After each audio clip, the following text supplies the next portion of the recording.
அதிமுகவில் இருக்கும்போது அதிமுகவை திட்டுவார், அதிமுகவில் இருக்கும்போது திமுகவை திட்டுவார், திமுகவில் இருக்கும்போது அதிமுகவை திட்டுவார். இப்போ தாவேகால இருக்கிறதால மதிமுகவை திட்டிருக்காரு, நாளைக்கு திமுகவை திட்டுவார், அதிமுகவை திட்டுவார். அவரே ஒரு நேர்காணலில் என்னங்க பண்ணுறது, நான் பேச்சை மட்டுமே நம்பி இருந்தேன், எனக்கு பெரிய வருமானம்லாம் கிடையாது, வியாபாரம்லாம் கிடையாது, நான் இந்த தேர்தல் கூட்டத்துக்கெல்லாம் போகும்போது மட்டும்தான் எனக்கு செலவுக்கு பணம் கொடுப்பாங்க, அந்த செலவுக்கு கொடுக்குற பணத்தை வச்சு தான் என்னுடைய வாழ்வாதாரத்தை நான் பார்த்துட்டு இருந்தேன்.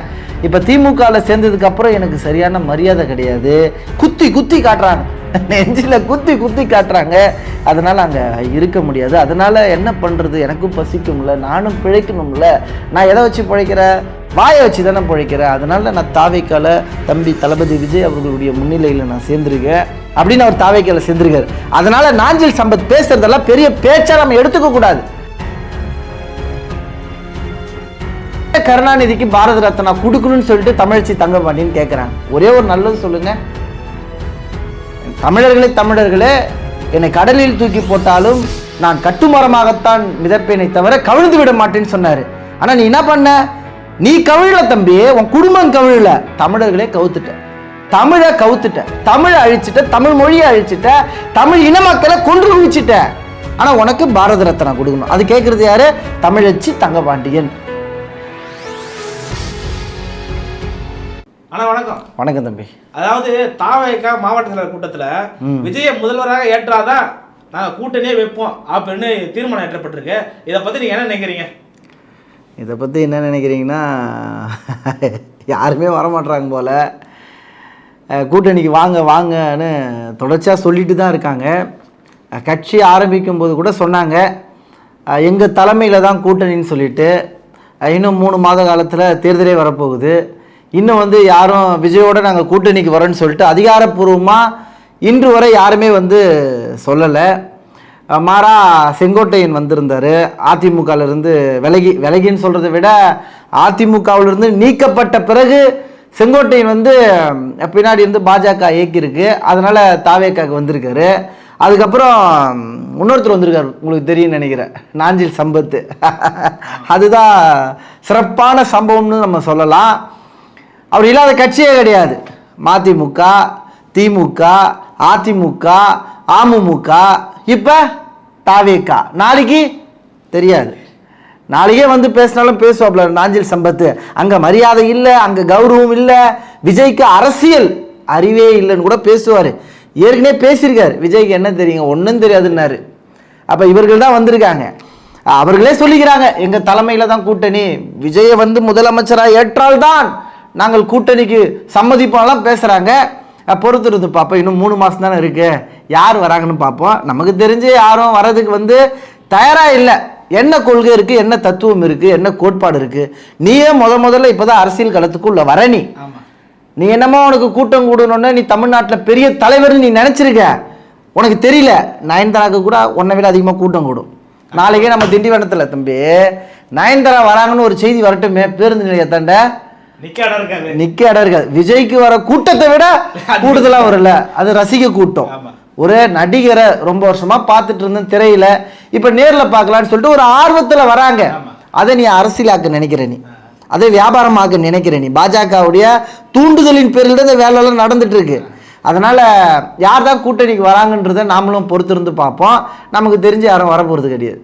அதாவது இந்த கேள்வி நான் தாவேகா சார் தான் கேட்க போறேன். அதாவது தாவேகால விஜயோட முன்னாள் நிர்வாகி, அதோட ஒரு மேலாளர்னே சொல்லலாம், அவர் இன்றைய காலையில தமிழக முதல்வர் ஸ்டாலின் அவர் முன்னிலையில திமுக போய் இணைஞ்சிட்டாரு.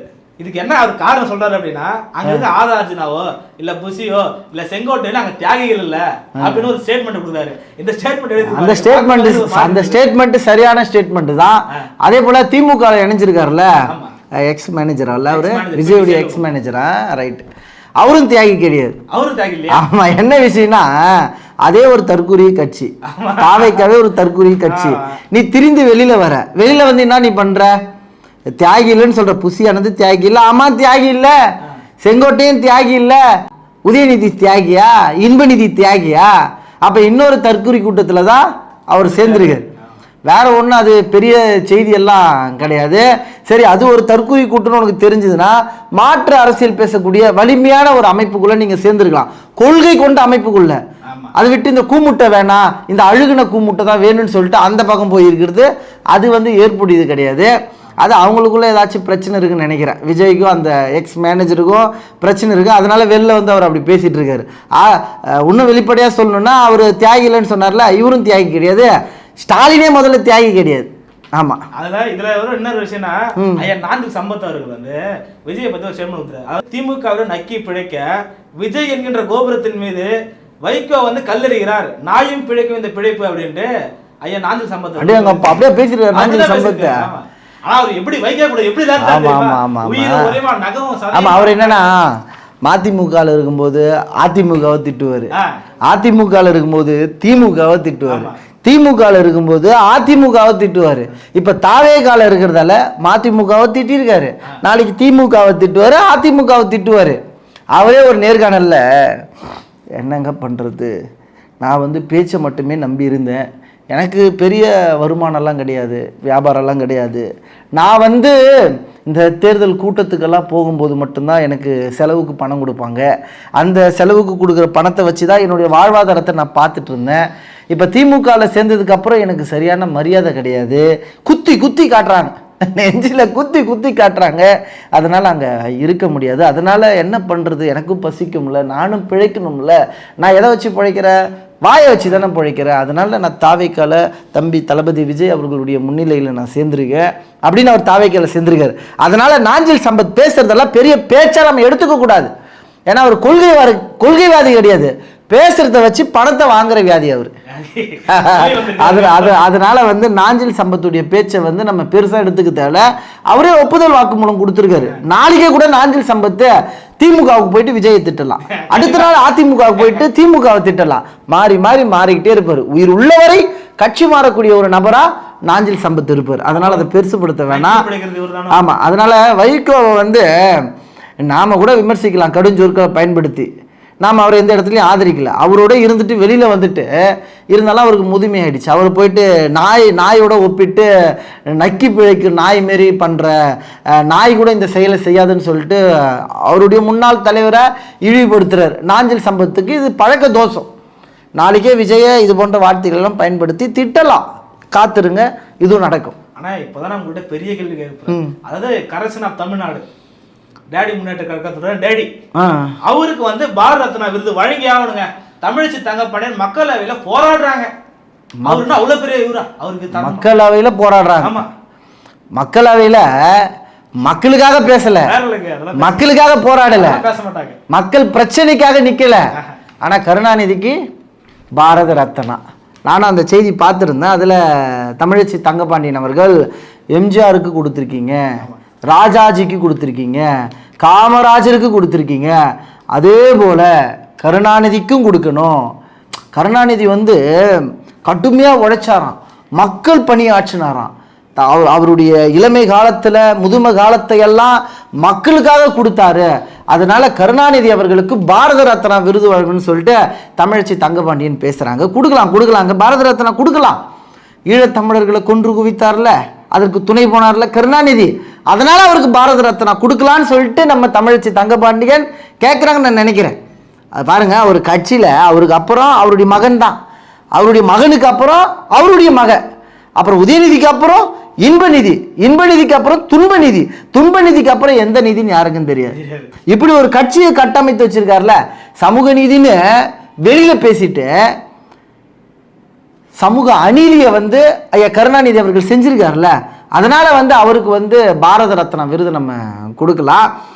நான் என்ன நினைக்கிறேன்னா, எதன் அடிப்படையில் கருணாநிதிக்கு பாரத ரத்னா கொடுக்கணும்னு சொல்லிட்டு தமிழிசை தங்கப்பாண்டியன் கேட்குறாங்க. ஒரே ஒரு நல்லது சொல்லுங்க, தமிழர்களே என்னை கடலில் தூக்கி போட்டாலும் நான் கட்டுமரமாகத்தான் மிதப்பேனை தவிர கவிழ்ந்து விட மாட்டேன்னு சொன்னார்.